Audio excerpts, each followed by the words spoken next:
everybody. Before I start, I'm going to give a brief introduction about myself.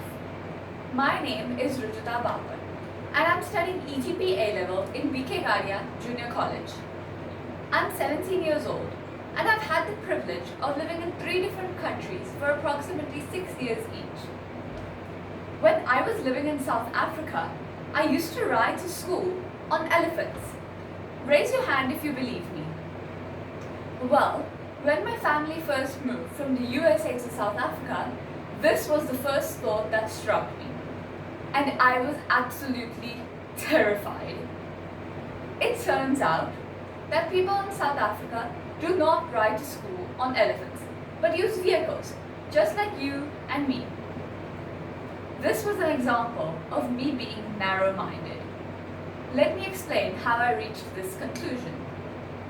I had a preconceived notion that Africans ride on animals wherever they go.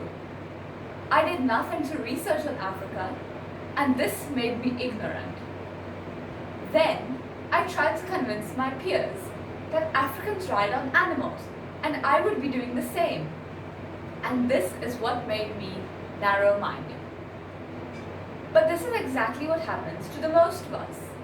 We learn something, and then we believe that what we've learned is the only correct option, which is actually not the case. When people in India first learned I had come from South Africa, they asked me why I was so fair. To this day, I'm wondering if it was a joke. And to answer that question, South Africa is a very diverse country, wherein many people from different backgrounds and nationalities reside. Some people did not know that South Africa was a country, but assumed it was somewhere in the southern parts of Africa. They just refused to believe that South Africa was a country by itself. Language is another point to consider. In South Africa, people asked me if I spoke Indian, and I thought to myself, what is Indian? Do they mean Hindi or Marathi or Tamil? I don't know. In India, people ask me if I speak African. However, there is no language called African, just like there is no language called Indian. There are many languages spoken in both the countries. Another example would be, say, the number 25.83. Did you know that almost half the world would say this as 25,83? So decimal point versus decimal comma, which is correct. And that's the thing, both are. And that brings us to the topic of our discussion, narrow versus open-mindedness. Starting with, what exactly is narrow-mindedness? Google defines it as unwilling to accept opinions, beliefs, behaviors, etc. that are unusual or different from our own. I'll give you a few scenarios and just think about how you would react. You don't need to answer the questions to anyone. You're sitting in a restaurant enjoying your meal. The table next to yours is occupied with a bunch of tourists from a country. Say, for example, we'll take Russia. You notice that they're being extremely rude to the waiter. So, what do you think? Do you A. Start believing that all Russians are rude? Or B. Accept that all people are different, and just because a small group of Russian tourists was impolite to the waiter, it does not mean that all Russians are impolite.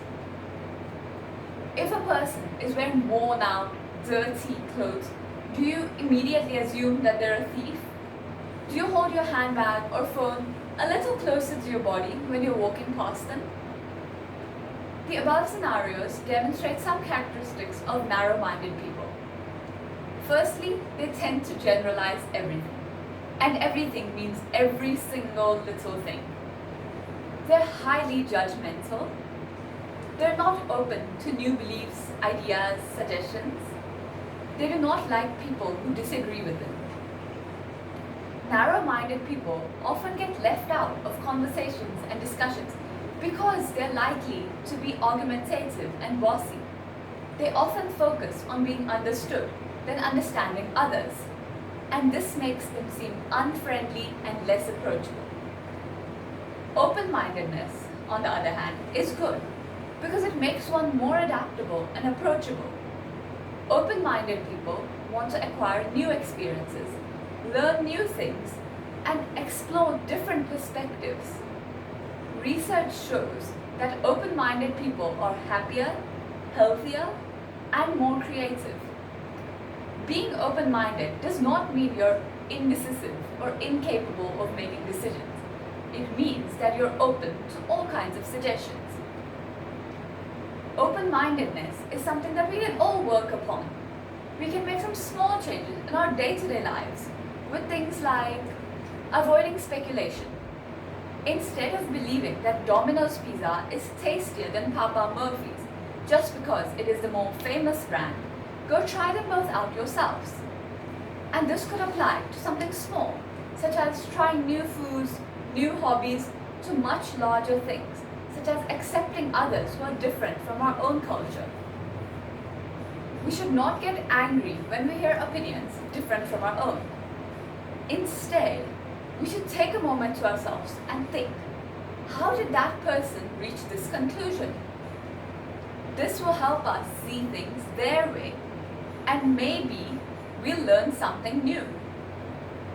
An important point to remember: don't be afraid of asking questions. If you haven't understood something, just ask the speaker. Most of the times, they'll be happy to explain if they find someone who is genuinely curious and not just judging. F. Scott Fitzgerald, author of the well-known novel The Great Gatsby, once said, "The test of first-rate intelligence is the ability to hold two opposed ideas in mind at the same time and still retain the ability to function." I have a small recommendation for you all. In the coming week, every time we practice open-mindedness, we write it down. Just a small note on how we practiced it and how we felt afterwards. This will help us remember to become more open-minded.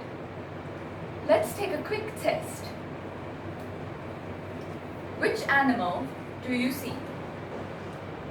A squirrel,